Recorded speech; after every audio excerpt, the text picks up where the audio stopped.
This is Real News Media TV, coverage you can trust. Please like, share, subscribe, and hit the notification bell. Select all for daily news updates. Residents stage protests in Kent Village, St. Catherine.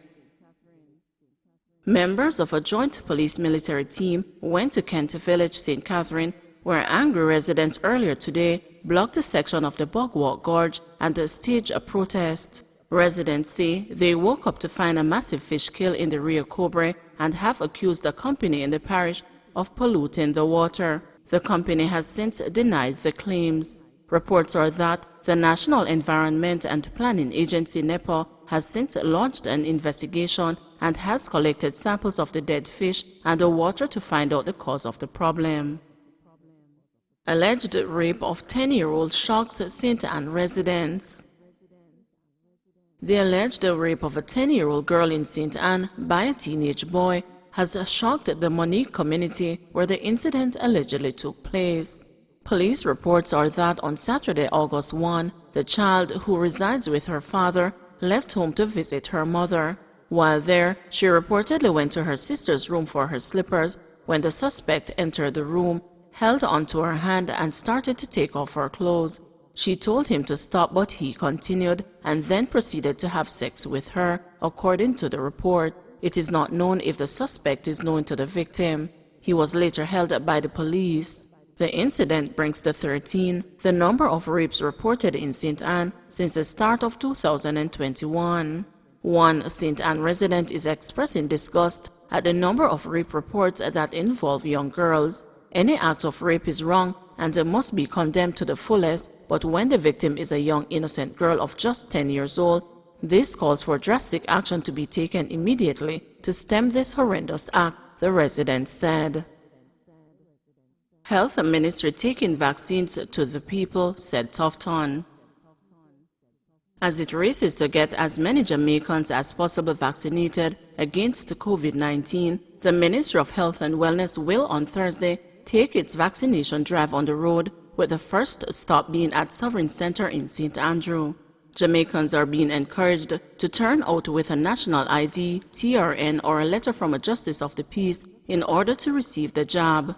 The ministry said it will use its mobile unit, tents, and a team of healthcare workers comprised of public health nurses, medical officers of health, and emergency medical technicians, among others, as it rushes to vaccinate as many Jamaicans as possible between 10 a.m. and 4 p.m. The latest effort of the ministry comes amid a surge in COVID-19 cases over the past 2 weeks. We are bringing vaccination to the people. That is how serious we are about saving lives and helping to preserve families and livelihoods as we work to disrupt this pandemic, said the Minister of Health and Wellness, Dr. Christopher Tufton, in a statement Wednesday evening. The ministry is urging Jamaicans to get vaccinated against the coronavirus while also remaining vigilant in their practice of infection prevention and control measures. Up to Tuesday, Jamaica had recorded a total of 53,639 cases of COVID-19 with 1,207 deaths. For her part, Chief Medical Officer Dr. Jacqueline Besesa McKenzie is encouraging Jamaicans to remain vigilant. If we work together, we can overcome this pandemic. We must get vaccinated. We must also wear our mask, keep our physical distance from others, and wash and sanitize our hands frequently, the CMO encouraged. Meanwhile, the government is continuing its vaccination blitz this week, following the arrival of 300,000 doses of AstraZeneca vaccines from the United Kingdom last Friday. 4 days of the island-wide blitz have yielded more than 42,000 doses being administered among Jamaicans 18 years and older.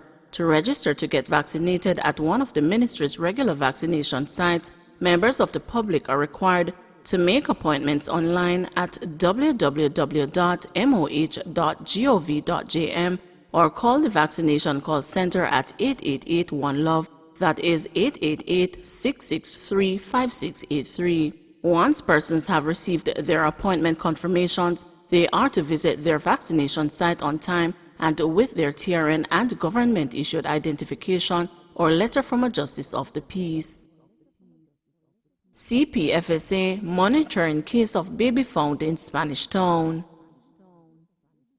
The Child Protection and Family Services Agency says it is monitoring the case of the baby found in Spanish Town, St. Catherine on Tuesday.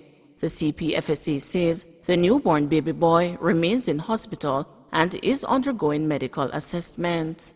The agency says it became aware of the matter on Tuesday afternoon and made contact with the social work unit at the hospital as well as visited the community. It says an investigation has since been launched and is imploring persons with information to come forward.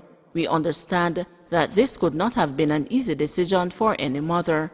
We are therefore encouraging the mother or any other relative to contact us so we can provide counseling intervention, said a spokesperson in a statement.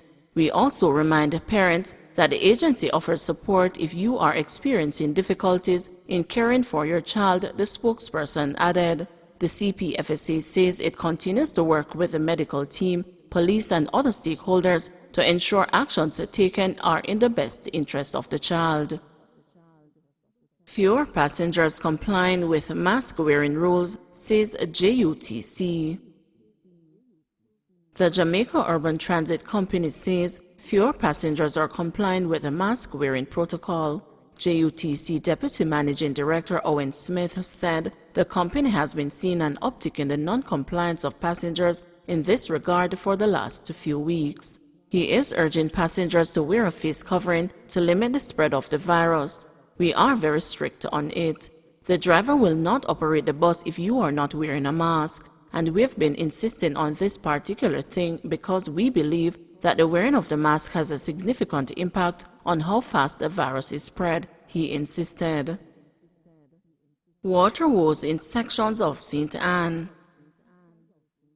The National Water Commission is reporting that high turbidity levels have forced the suspension of operations at its Blackstone Edge water facility in St. Anne.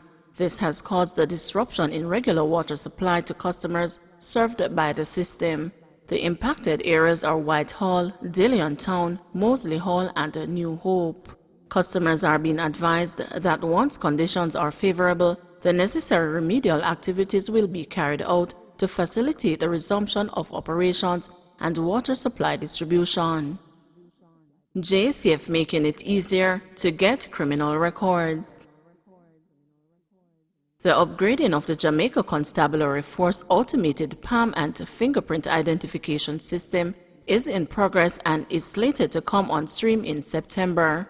Senior Director in the Major Technology Transformation Branch at the Ministry of National Security, Arvell Grant, says the system serves the JCF as a forensic tool as well as a resource to provide information on criminal record history.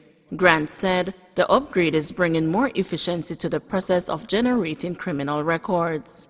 Automated palm and fingerprint identification system is primarily used by law enforcement agencies for criminal identification purposes, the most important of which is the identification of a person suspected of committing a crime or linking a suspect to other unsolved crimes. When you go to the Criminal Records Office to get your police report, really this is a system that helps the officers to produce those records.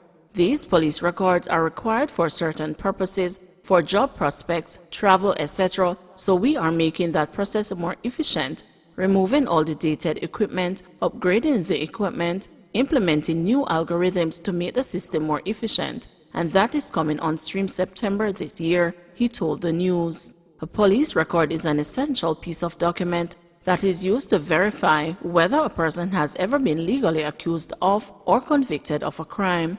Employers and organizations usually request a police record in order to get background information on applicants and prospective employees. The automated palm and fingerprint identification system was first put into operation in October 2006. 200 new COVID-19 cases, 4 more fatalities.